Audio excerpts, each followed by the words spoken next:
Dari lantai 2 Gedung Serambi Indonesia Tanjung Permai di batas kota. Assalamualaikum saudara, bertemu lagi bersama saya Iska Novita. Kali ini kita ada di Kopi Bengah ya. Untuk edisi hari ini Rabu 23 Maret 2022. Dan selama 1 jam ke depan saudara, saya akan berbincang bersama narasumber yang sudah hadir di studio Serambi FM ya. Nah, untuk kali ini kita akan mengangkat tema yaitu nasib seniman Aceh yang tergilas digitalisasi. Nah, kira-kira siapa narasumber saya di pagi hari ini? Mungkin Anda sudah bisa melihat ya bahwa di sini sudah ada Bang Firsa Agam ya. Assalamualaikum Bang. Waalaikumsalam warahmatullahi wabarakatuh. Ya, kabarnya bagaimana di pagi hari ini? Alhamdulillah sehat. Alhamdulillah sehat ya. Terima kasih banyak sudah hadir ke studio Serambi FM pagi hari ini untuk membahas tema kita. Sama-sama ya. Sangat mulia dipanggil pada hari ini. Oke, baik. Dan untuk Anda saudara yang mungkin ingin bertanya-tanya atau berbincang langsung dengan Bang Firsa Agam ya, bisa langsung ikut berinteraksi di nomor 0811689020. Dan Anda juga bisa mendengarkan talk show ini via streaming di live.serambifm.com atau di Facebook Serambi FM ya. Dan kita kalau begitu langsung saja membahas tema kita kali ini yaitu nasib seniman Aceh yang tergilas digitalisasi. Tapi sebelum itu kita mau kenalan lebih jauh dulu nih dengan Bang Firsa Agam, atau mungkin terlahir dengan nama Safir ya. Safir ya. Safir, dan beliau adalah sarjana hukum, tapi bergelut di bidang seni, Bang ya. Seni dan media. Oke, baik. Mungkin bisa diceritakan dulu ini perjalanan menjadi seorang seniman ini di Aceh ya. Iya. Assalamualaikum warahmatullahi wabarakatuh. Waalaikumsalam. Alhamdulillah wa syukurillah, salatan wa salaman ala rasulillah. Terima kasih diberi kesempatan oleh Serambi FM dan Serambi On TV ya, untuk hadir pada hari ini. Ini suatu kehormatan bagi saya. Ya, mungkin kalau dicerita panjang sekali, singkat saja. Saya mulai karir itu tahun 96 ya. Dengan sengaja saya menyanyi untuk cari nafkah. Alhamdulillah meluncur 96 rekaman di Medan itu langsung diterima oleh masyarakat ya. Jadi perjalanan ketika puncak karir saya itu mulai populer nama sampai ke seluruh antero Aceh bahkan Indonesia di tahun 98, album Cutlim. Nah, Cutlim itu kan membesarkan nama saya sampai hari ini, sehingga orang panggil saya Cutlim. Ya. Kemudian album terakhir ya berupa album ya, sebelum beralih kita ke digital itu 2016 ada album Slow Rock, total semua 12 album. Nah, setelah itu sudah mulai single, sudah kita beralih ke YouTube. Ya. Dulu rekaman di Medan semua. Semua di Medan. Semua di Medan, kita tidak punya studio rekaman di sini. Kemudian sebagai catatan bahwa orang Aceh seluruh Aceh pertama sekali melihat penyanyi Aceh langsung dalam video adalah wajah saya. Karena kami yang pertama sekali membuat VCD dulu. Dulu namanya VCD Restu Record ya. Perusahaan Restu Record, di sana ada Bang Yakub Telah, Abakar AR, saya dan Bang Sabirin. Itu kira-kira. Oke, baik. Berarti hampir 30 tahun juga ya berkecimpung di dunia musik Aceh ya? Ya, kalau rekaman belum sampai, tapi kalau terlibat dalam di lapangan di band dalam SMA sudah ngeband sama band Korem dulu. Ya. Saya spesifik di vokalis penyanyi dangdut. Ya. Berarti sudah lama juga jiwa musiknya ada di diri Bang Firsa Agam ini ya? Dari kecil. Dari kecil dulu ketika ada musabakah suruh naik suruh nyanyi. Oke, berarti dari dulu Bang Firsa Agam ini sudah terkenal dengan mungkin menghiburnya kali ya. Dari kecil sudah berani naik panggung gitu ya. Istilah orang zaman kan halua gelinyung. Kasidah. Oke, baik.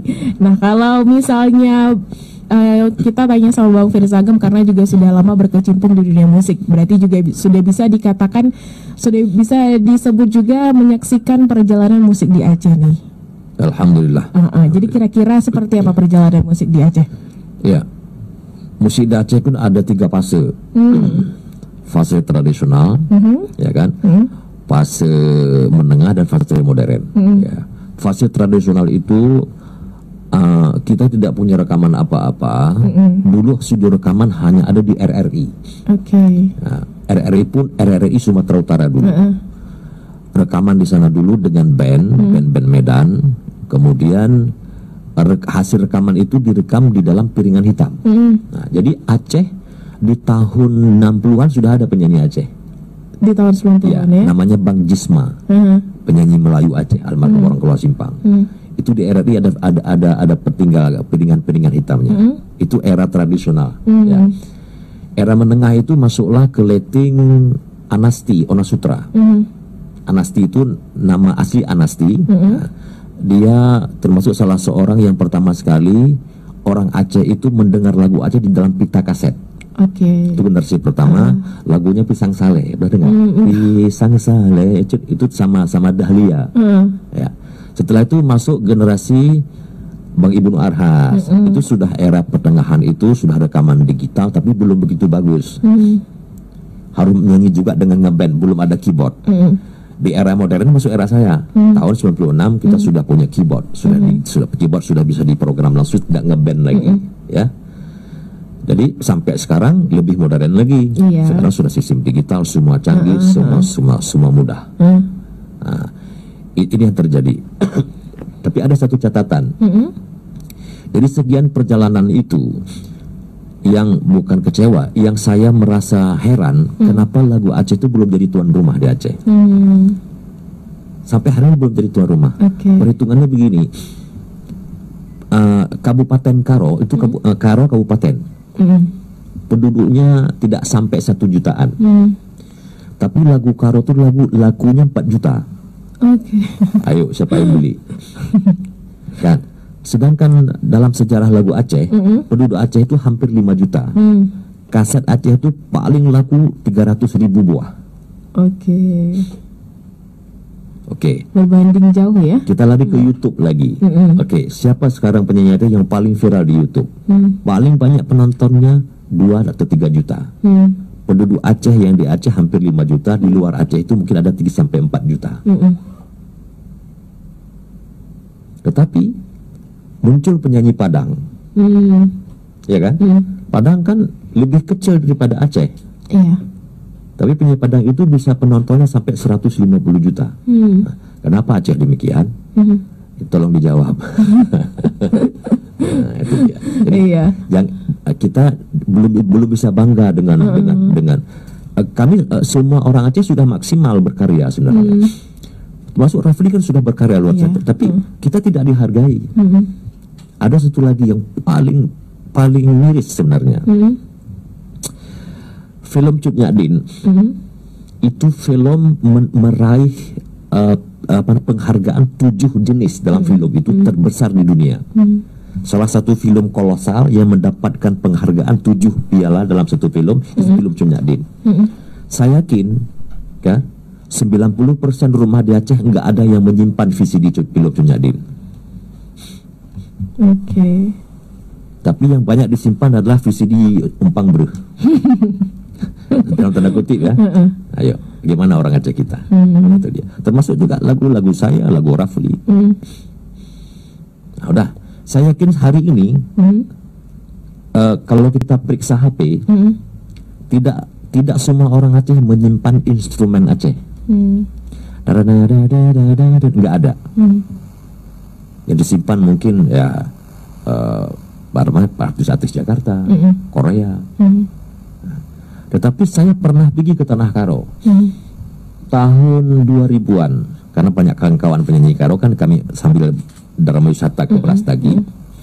Di sana itu orang Karo sambil nyangkul di kebun, radio di leher, tipnya di leher, naik mobil lagu Karo, semua Karo. Tapi ketika saya naik mobil Aceh, lagu Barat, lagu Indonesia, naik lebih-lebih juga lagu dangdut, nggak ada lagu Aceh. Mungkin di nikahan kali ya? Di pernikahan gitu, di wedding? Enggak juga ya? Kalau di wedding coba nanti hadir ke gedung-gedung, paling lagu Aceh 2-3 biji, lain lagu-lagu anak sekarang.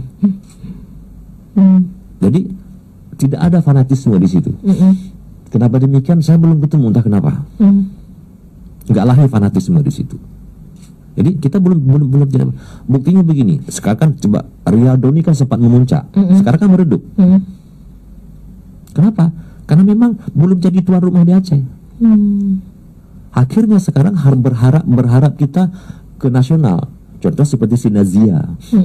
Nazia pernah bikin lagu Aceh, tidak viral lagu Acehnya. Tapi dia viral sekarang ketika menyanyikan lagu-lagu cover di Surabaya. Viral kan? Ayo. Oke. Salah siapa? Nah, itu dia. Berarti memang kita juga harus lebih menjunjung tinggi karya-karya anak-anak daerah ya. Itu. Jadi fanatisme kita itu kurang. Oke. Kalau misalnya Bang Firza sendiri selama ini untuk melakukan promosi hasil-hasil karyanya itu sudah seperti apa? Ya kalau di era sekarang di TikTok, FB, Instagram, di YouTube, udah ikuti semua lah era sekarang. Ya lumayan lah ukuran saya orang tua, lumayan lah. Ya kan?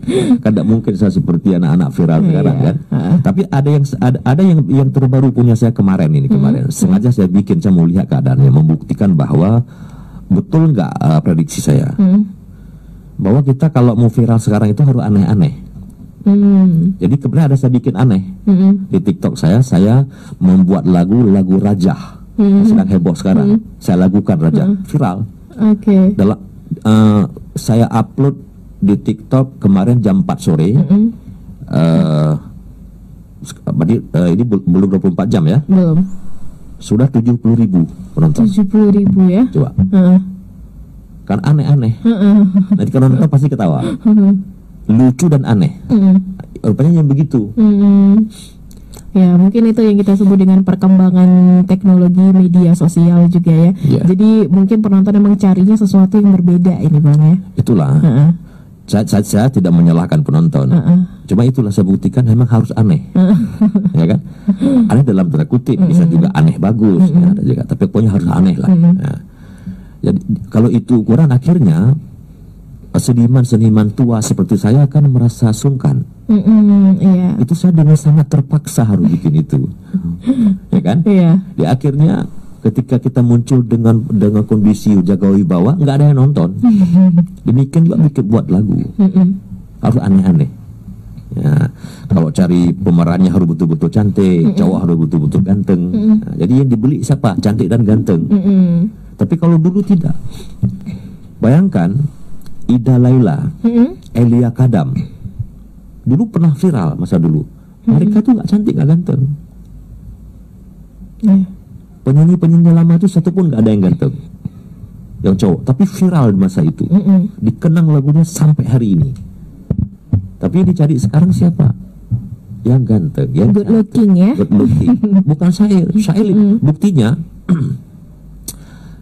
Misalnya dulu orang paling suka dengan Ariel Peter Pan. Tapi tidak ada lagu yang mereka putar lagi sekarang yang viral, yang terkenang, nggak ada lagu lama. Ya ditunggu lagu baru.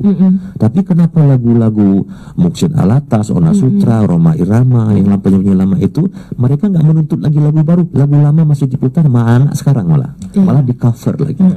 Ayo, di mana kekuatannya? Kenapa yang baru ini cepat hilang? Kenapa mereka masih bertahan? Liriknya kali ya. Enggak, orang dulu berkarya dengan hati. Nah, orang sekarang berkarya dengan uang. Yang penting viewers. Nah, betul kan? Iya. Oke, baik. Nah, kalau Bang Firza sendiri terjun ke dunia digital ini sudah sejak kapan? Tadi sempat disebutin 2016 ya? Enggak. Itu masih VCD. Masih VCD ya. Jadi mulai saya 2019 saya buka YouTube 2019. Itu buka itu pun kan karena dorongan kawan-kawan. Kejadiannya aneh memang. Saya nggak pernah pantau, nggak pernah ngurus itu, ditelepon sama kawan-kawan yang duluan itu produser kan, Bang, itu lagu abang pada di upload sama orang semua. Loh, kok bisa? Saya cek banyak kali. Di upload semua, hampir ada ratusan YouTube channel yang upload lagu-lagu saya. Rugilah abang ke dapur. Akhirnya diajarin sama kawan tuh, gini bikin, cara bikin gini. Saya upload. Akhirnya apa dibilang sama YouTube? Dibilang kamu mengupload karya orang lain.